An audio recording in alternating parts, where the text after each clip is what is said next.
Avant de faire des miracles, va d'abord falloir que vous réveilliez Jésus. Écoutez. En ce temps-là, comme Jésus montait dans la barque, ses disciples le suivirent.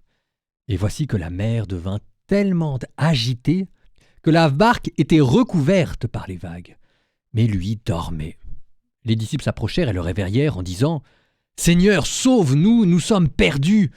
Mais il leur dit « Pourquoi êtes-vous si craintifs, hommes de peu de foi ?»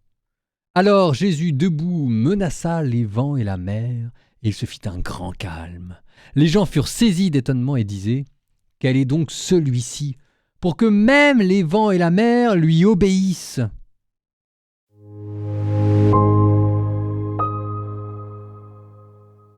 Mais lui dormait. C'est peut-être pour vous un simple détail, mais je peux vous dire que pour les apôtres, apeurés par la tempête, c'était un peu plus qu'un détail.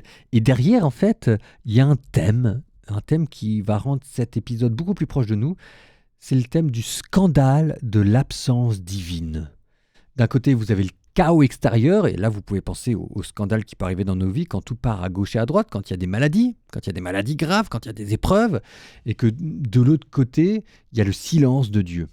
Alors, le silence de Dieu, ce qui est bien, c'est que déjà l'Évangile nous permet de le caractériser un petit peu. C'est pas tellement un silence, c'est pas une absence, c'est un calme absolu.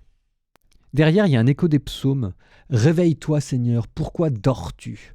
Alors, là où c'est touchant, c'est que dans le contexte de l'époque, enfin l'Évangile, ça vous montre la véritable humanité du Christ. Il y avait peut-être une fatigue réelle. Il y a un moment donné, quand les gens s'endorment même dans la tempête, ça veut dire qu'ils sont épuisés par leur travail. Donc là, il faut déjà imaginer que Jésus était déjà épuisé par tous les miracles qu'il avait faits. Là, le sommeil, ça révèle aussi autre chose. Ça révèle la paix, la souveraineté, la maîtrise absolue. C'est comme si jamais Jésus était au-dessus de tout ça.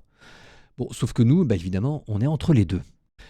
On est entre le marteau et l'enclume. Et notre manière de tenir entre le marteau et l'enclume, normalement, c'est dans la foi. Et c'est cette foi qui fait des miracles. Et ici, alors, c'est le problème, c'est que là, Jésus vous dit que la foi des apôtres est petite. Elle est réelle, mais elle est encore fragile. Elle n'est pas encore suffisamment enracinée. Et ce qu'il faut comprendre, ça c'est le point central.